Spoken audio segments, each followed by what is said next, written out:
మన ప్రభువును రక్షకుడైన యేసుక్రీస్తు వారి నామములో ఈ మాటలు వింటున్న మీ అందరికీ హృదయపూర్వక వందనాలు.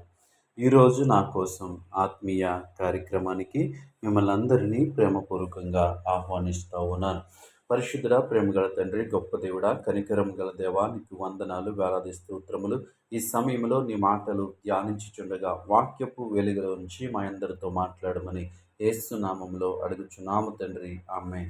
ఈరోజు దేవుని వాక్యము హెబ్రీయులకు రాసిన పత్రిక 6వ అధ్యాయము 12వ వచనము. మీ నిరీక్షణ పరిపూర్ణమగు నిమిత్తము మీరిది వరకు కనపరిచిన ఆసక్తిని తుదమట్టుకు కనపరచవలనని అపేక్షించుచున్నాము.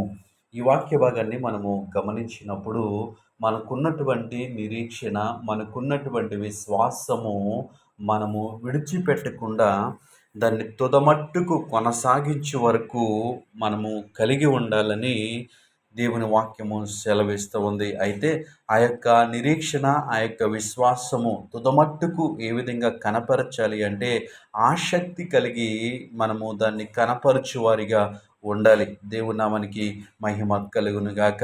మనము చాలాసార్లు మన భక్తి జీవితంలో, మన ప్రార్థన జీవితంలో ఒక ప్రత్యేకమైనటువంటి నిరీక్షణ కలిగి, విశ్వాసము కలిగి ప్రారంభిస్తూ ఉంటాం.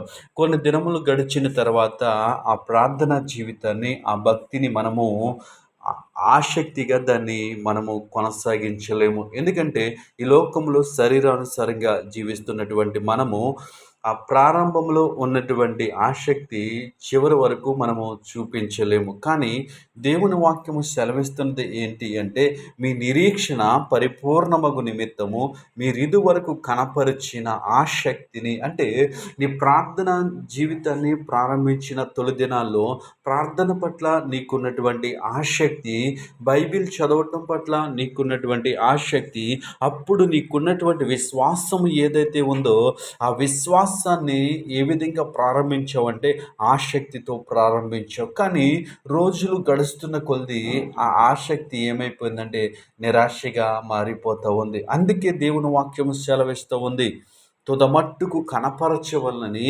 అపేక్షించుచున్నాము. ఇక్కడ భక్తులను మనం చూసినట్లయితే వారి యొక్క దేనికోసము అపేక్షిస్తూ ఉన్నారు అంటే ఆసక్తి కలిగి మనము తుదమట్టుకు మన యొక్క విశ్వాసాన్ని, మన యొక్క ప్రార్థన జీవితాన్ని కొనసాగించే వారిగా ఉండాలని వాళ్ళు చూస్తూ ఉన్నారు. కాబట్టి ఈ మాటలు వింటున్న మనము ఒకసారి మనల్ని పరిశీలన చేసుకుందాం. మనము ఈ లోకంలో శరీరానుసారంగా జీవిస్తూ ఉన్నప్పుడు దేవుని ఎరిగినటువంటి మనము, దేవుని సంతరక్షకునిగా అంగీకరించినటువంటి మనము దేవుని విషయంలో ఏ విధమైనటువంటి ఆసక్తిని మనము కలిగి ఉంటా ఉన్నాం ఒకసారి పరిశీలన చేద్దాం. ప్రారంభంలో ఉన్నటువంటి ఆ ఆసక్తి తర్వాత రోజు మనకి కనిపిస్తూ ఉన్నదా? ఎందుకు ఆ విధంగా కనపరచలేకపోతున్నాము అంటే దేవుని యందు విశ్వాసము లేకపోవటం, దేవుని మాట యందు నమ్మకం లేకపోవటం వల్ల. కానీ అది మన భక్తి జీవితానికి ఎంత మాత్రము మంచిది కాదు. మనము ఈ లోక విషయాల మీద చూపినటువంటి ఆసక్తి దేవుని మీద చూపిస్తున్నామా లేదా ఒకసారి పరిశీలన చేసుకుందాం.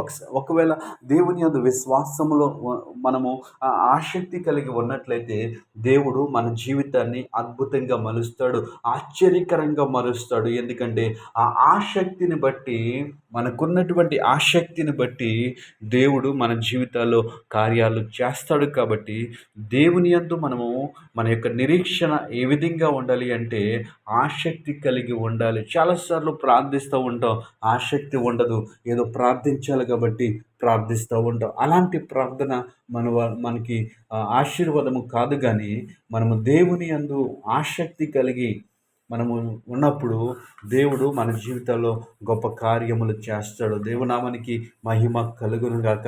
మన ప్రారంభంలో ఉన్నటువంటి ఆసక్తి, ప్రారంభంలో మనం కలిగి ఉన్నటువంటి ఆ ప్రార్థన జీవితాన్ని తుదమట్టుకు కనపరచవలని అపేక్షించుచున్నాము. మనము కూడా ఆ విధమైనటువంటి ఆసక్తిని కలిగి దేవుని సన్నిధిలో నిరీక్షణ కలిగి ప్రార్థన చేద్దాం.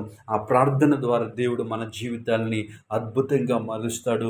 అట్టి కృప ఈ మాటలు విన్న మనందరికీ దేవుడు అనుగ్రహించును గాక. ఆమేన్.